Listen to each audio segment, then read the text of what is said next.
रामू और उसकी जादुई गाय।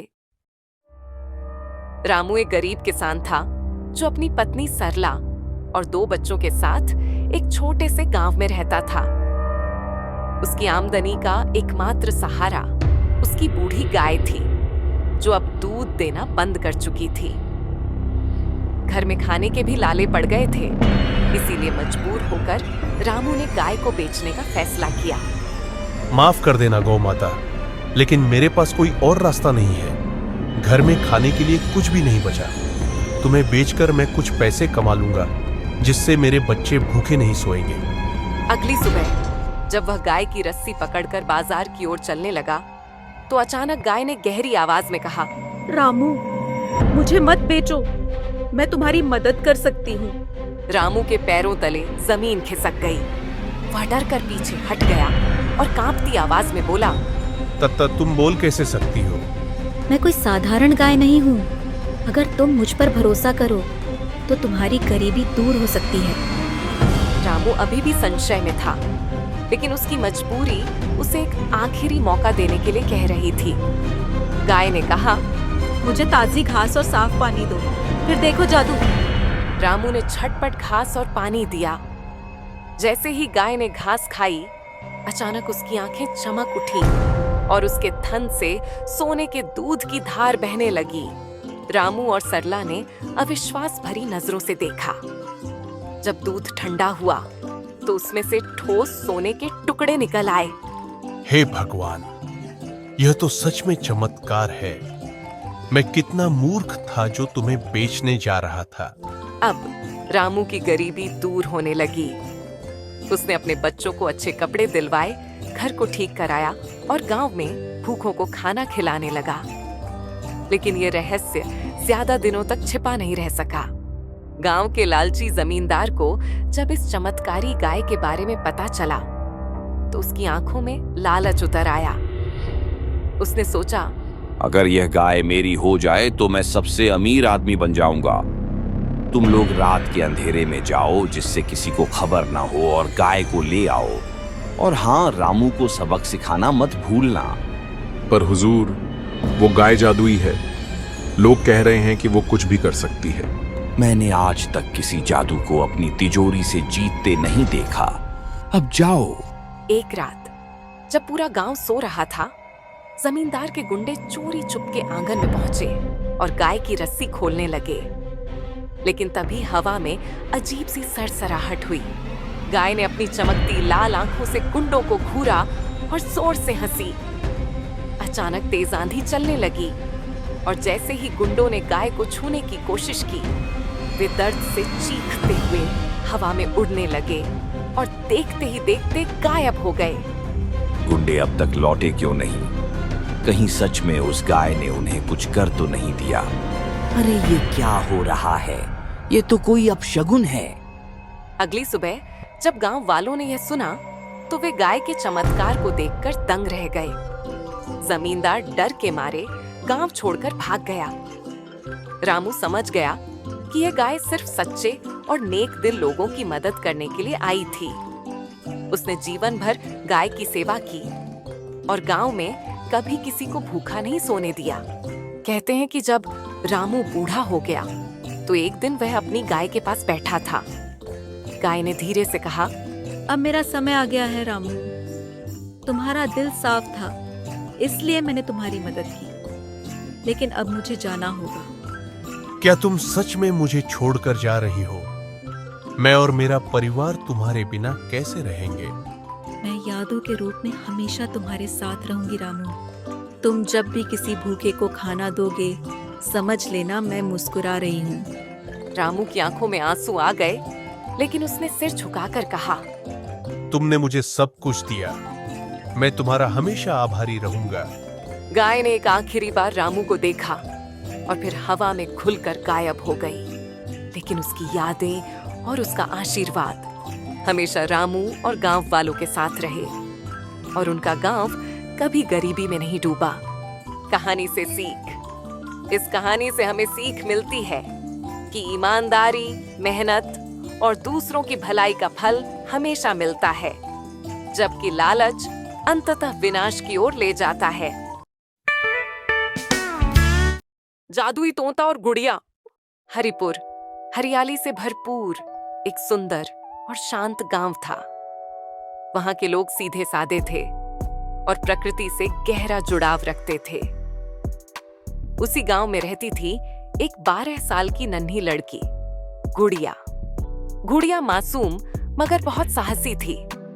वो खेतों में अपने माता पिता का हाथ बटाती, घर के छोटे मोटे काम करती और हर सुबह पास के जंगल में जाकर पक्षियों को दाना डालती थी।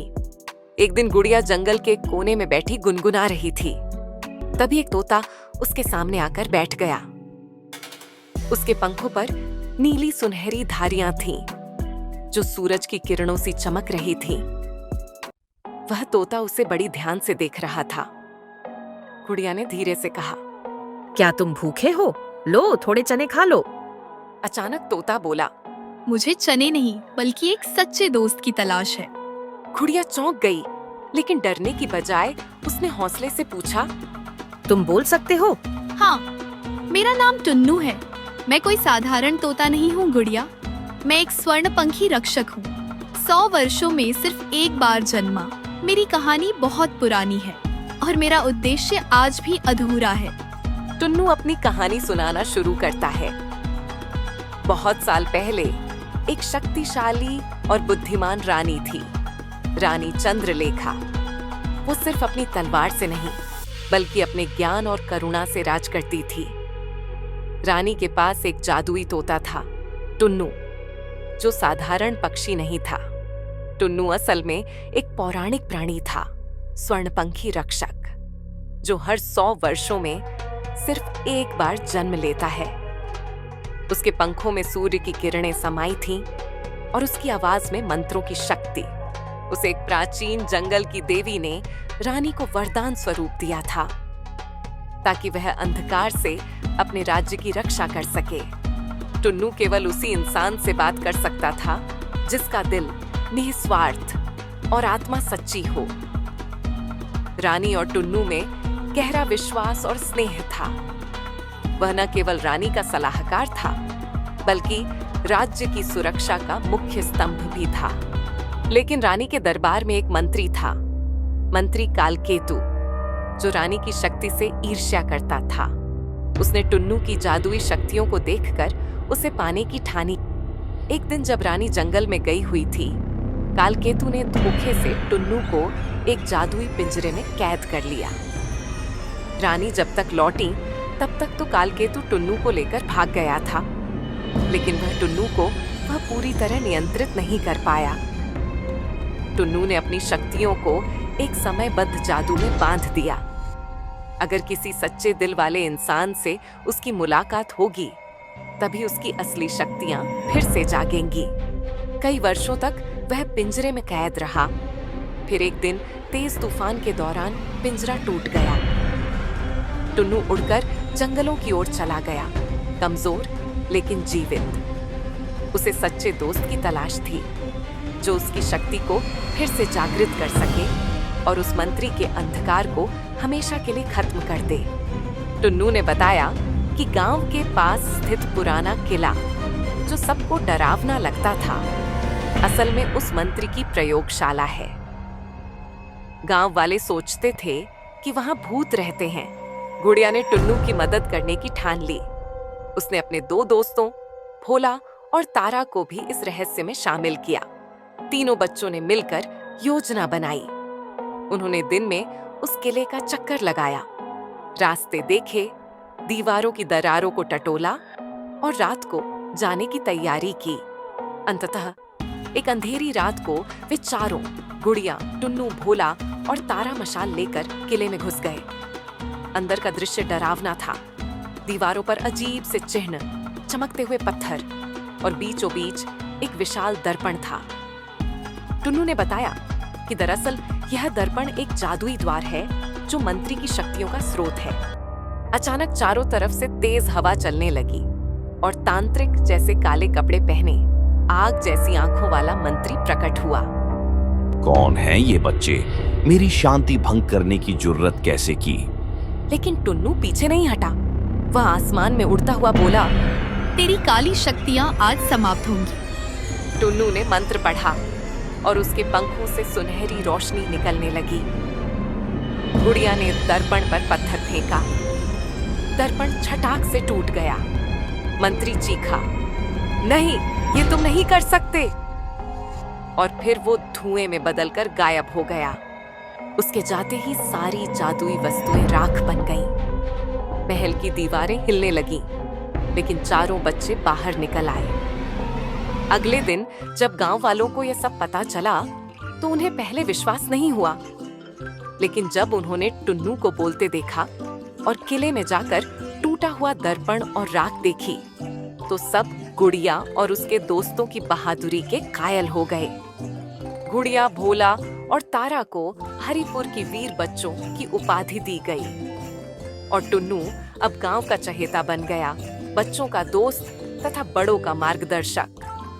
कहानी का संदेश: सच्ची दोस्ती, साहस और सच्चाई मिल जाए तो कोई भी अंधकार ज्यादा देर टिक नहीं सकता।